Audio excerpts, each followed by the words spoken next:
ओम नमो भगवते वासुदेवाय. तर आपण श्रीमद भागवत महापुराण पाहत आहोत आणि त्यातील हा आपला 11व्या स्कंदातील अध्याय 15व्या अध्यायामध्ये आपण भिन्न भिन्न सिद्धींची नावे आणि लक्षणे पाहणार आहोत. भगवान श्रीकृष्ण म्हणतात, योगी जेव्हा इंद्रिय, प्राण आणि मन आपल्या स्वाधीन करून घेऊन चित्त माझे ठिकाणी एकाग्र करतो, तेव्हा त्याच्यासमोर पुष्कळ सिद्धी येऊन उभ्या राहतात. उद्धव म्हणाला, हे अच्युता, आपणच योग्यांना सिद्धी देणारे आहात, तेव्हा कोणत्या धारणेने कोणत्या प्रकारची सिद्धी कशी प्राप्त होते आणि त्याची संख्या किती आहे हे मला सांगा. श्रीकृष्ण म्हणाले, उद्धवा, धारण योगातील निष्णात योग्यांनी 18 प्रकारच्या सिद्धी सांगितल्या आहेत. त्यापैकी 8 सिद्धी मुख्यतः माझ्या ठिकाणीच वास करतात. उरलेल्या 10 सत्वगुणांचा विकास झाल्याने साधकाला प्राप्त होतात. त्यापैकी अनिमा, महिमा आणि लघिमा या 3 सिद्धी शरीराशी संबंधित आहेत. प्राप्ती नावाची इंद्रियांची सिद्धी आहे. लौकिक आणि पारलौकिक पदार्थांचा अनुभव करून देणारी प्राक्याम्य नावाची सिद्धी आहे. माया आणि तिच्या कार्यांना आपल्या इच्छेनुसार चालविणे या सिद्धीला ईशिता असे म्हणतात. विषयांमध्ये राहून सुद्धा त्यामध्ये आसक्त न होणे हिला वशिता म्हणतात. आणि ज्याची इच्छा करावी ती पूर्णपणे मिळवणे ती कामावसायिता नावाची 8वी सिद्धी होय. या 8 सिद्धी माझ्या ठिकाणी स्वभावतच आहेत. देहावर तहान-भुकेचा परिणाम न होणे, पुष्कळ लांबची वस्तू दिसणे, पुष्कळ लांबचे ऐकू येणे, मनाच्या वेगाने शरीरानेही त्या ठिकाणी जाणे, पाहिजे ते रूप घेणे, दुसऱ्या शरीरात प्रवेश करणे, आपल्या इच्छेनुसार शरीर सोडणे, अप्सरांबरोबर होणाऱ्या देवक्रीडेचे दर्शन होणे, जो संकल्प कराल तो सिद्ध होणे, सगळ्या ठिकाणी सगळ्यांकडून आपल्या आज्ञेचे पालन होणे, या 10 सिद्धी सत्वगुणांच्या विशेष विकासाने प्राप्त होतात. तिन्ही काळातील गोष्टी समजणे, शीत उष्ण इत्यादी द्वंद्वाचा त्रास न होणे, दुसऱ्याच्या मनातील विचार ओळखणे, अग्नी, सूर्य, जल, विष इत्यादींच्या शक्ती बोथट करणे आणि कोणाकडूनही पराजित न होणे या 5 सिद्धीसुद्धा योग्यांना प्राप्त होतात. योग धारणा केल्याने ज्या सिद्धी प्राप्त होतात त्यांचे मी नावांसह वर्णन केले. आता कोणत्या धारणेने कोणती सिद्धी कशी प्राप्त होते ते सांगतो. ते 1. प्रिय उद्धवा, तन्मात्र नावाचे पंचमहाभूतांचे जे सूक्ष्म रूप आहे ते माझेच रूप आहे. जो योगी माझ्या या रूपामध्ये आपल्या मनाची धारणा करतो त्याला अनिमा नावाची सिद्धी प्राप्त होते. आपल्या मनाला महतत्व रूप माझ्यामध्ये जो धारण करतो त्याला महतत्वकार महिमा नावाची सिद्धी प्राप्त होते. त्याचप्रमाणे एकेका महाभूतांमध्ये त्याने मनाची धारणा केली तरीसुद्धा त्याला त्या महाभूता एवढी महिमा नावाची सिद्धी प्राप्त होते. जो योगी आपले चित्त भूतांच्या परमाणुस्वरूप माझ्या ठिकाणी लावतो त्याला लघिमा नावाची सिद्धी प्राप्त होते व त्याला काळाच्या सूक्ष्म परमाणू एवढे रूप घेता येते.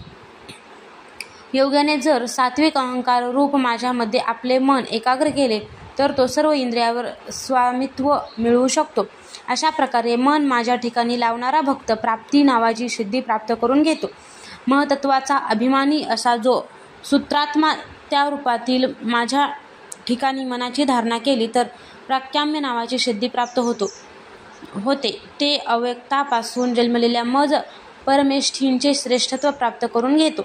त्रिगुणात्मक मायेचा स्वामी असलेल्या माझ्या या कालशरीर विष्णू स्वरूपामध्ये जो चित्ताची धारणा करील त्याला ईशित्व नावाची सिद्धी प्राप्त होते. त्यामुळे त्याला जीवांना व त्यांच्या शरीरांना प्रेरणा देण्याचे सामर्थ्य प्राप्त होते. विराट, हिरण्यगर्भ व कारण या 3 उपाधींनी रहित म्हणून, तुरीय व 6 ऐश्वर्यांनी संपन्न म्हणून, भगवान अशी ज्यांना नावे आहेत त्या माझ्या नारायण स्वरूपामध्ये जो योगी मनाची धारणा करतो त्याचे ठिकाणी माझे गुण येतात. असा योगी वशिता नावाची सिद्धी प्राप्त करून घेतो. ज्या योग्याचे मन स्वच्छ होऊन निर्गुण ब्रह्य अशा माझ्या ठिकाणी स्थिर झाले आहे त्याला परमानंद प्राप्त होते. या स्थितीत त्याला कोणत्याही प्रकारची कामना नसते. हिला कामावसायिता नावाची सिद्धी म्हणतात. श्वेतद्वीपाचा स्वामी व धर्मरूप अशा माझ्या विशुद्ध स्वरूपात जो चांगले आपले चित्त स्थिर करतो, तो तहान, भूक, काम, क्रोध, शोक, मोह यांनी त्रासला जात नाही व माझ्या शुद्ध स्वरूपाची त्याला प्राप्ती होते.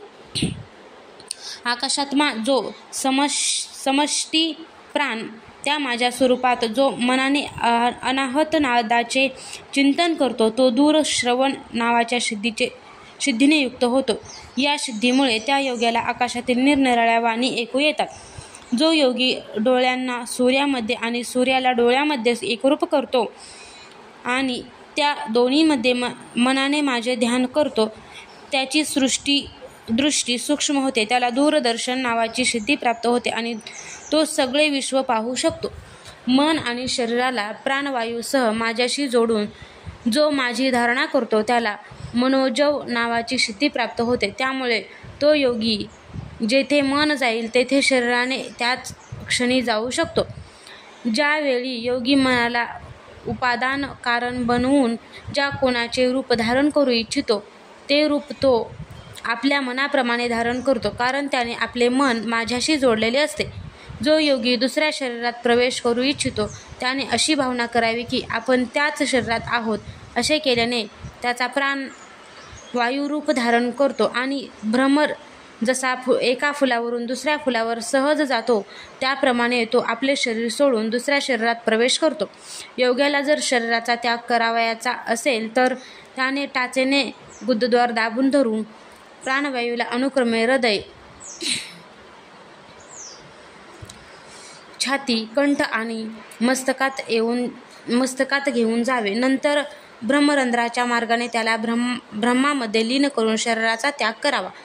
देवतांच्या विहारस्थलांमध्ये क्रीडा करण्याची इच्छा असेल त्याने माझ्या ठिकाणच्या सत्वगुणांचे ध्यान करावे.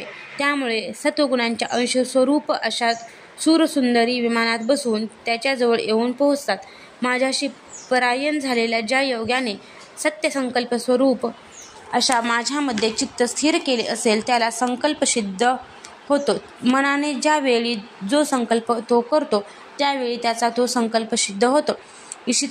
ईशित्व आणि वशित्व अशा दोन्ही सिद्धींचा स्वामी असलेल्या माझ्या या रूपांचे चिंतन करून जो त्याच भावाने युक्त होतो, माझ्याप्रमाणेच त्याची आज्ञासुद्धा कोणी टाळू शकत नाही. माझी धारणा करीत करीत ज्या योग्याचे चित्त माझ्या भक्तीने शुद्ध झाले असेल, त्याला जन्ममृत्यूसह तिन्ही काळातील सर्व गोष्टी समजतात. पाण्यात राहणाऱ्या प्राण्यांना पाण्याकडून नाश होत नाही, त्याचप्रमाणे ज्या योग्याचे चित्त माझ्यामध्ये स्थिर झाले आहे, त्याच्या योगमय शरीराला अग्नी, पाणी इत्यादी कोणतीही वस्तू नष्ट करू शकत नाही. जो योगी श्रीवत्स इत्यादी चिन्हे आणि शंख, चक्र, गदा, पद्य इत्यादी आयुधांनी विभूषित, त्याचप्रमाणे ध्वज, छत्र, चामर इत्यादींनी संपन्न अशा माझ्या अवतारांचे ध्यान करतो, तो अजिंक्य होतो. अशा प्रकारे जो माझे चिंतन करणारा पुरुष योग साधनेने माझी उपासना करतो, त्याला मी वर्णन केलेल्या सिद्धी पूर्णपणे प्राप्त होतात. ज्याने आपले प्राण, मन आणि इंद्रियावर विजय मिळवून माझ्याच स्वरूपावर धारणा केली आहे, त्याला कोणती सिद्धी दुर्लभ असणार. परंतु श्रेष्ठ पुरुष असे सांगतात की जो लोक योगाचा उत्तम अभ्यास करून माझ्याशी एकरूप होऊन राहिले आहेत, त्यांच्यासाठी या सिद्धी हे एक विघ्नच आहे, कारण याच्यामुळे भगवंतापर्यंत पोहोचण्यासाठी विलंब होतो. जन्म, औषधी, तपश्चर्या आणि मंत्र इत्यादीमुळे ज्या सिद्धी प्राप्त होतात, त्या सर्व योगाच्या द्वारे प्राप्त होतात. परंतु योगाची अंतिम परिणती जी भगवत प्राप्ती, ती माझ्यावर धारणा केल्याशिवाय प्राप्त होत नाही. ब्रह्मवादी लोकांनी योग, सांख्य, धर्म इत्यादी पुष्कळ साधने सांगितली आहेत. त्यांचा तसेच सर्व सिद्धींचे कारण पालन करणारा आणि प्रभू मीच होय. ज्याप्रमाणे सर्व प्राण्यांच्या आत बाहेर महाभूतेच आहे, त्याचप्रमाणे मी सर्व प्राण्यांच्या आत दृष्टारूपाने आणि बाहेर दृश्यरूपाने आहे, कारण मी कोणतेही आवरण नसलेला सर्व प्राण्यांचा आत्मा आहे. अध्याय 15 समाप्त.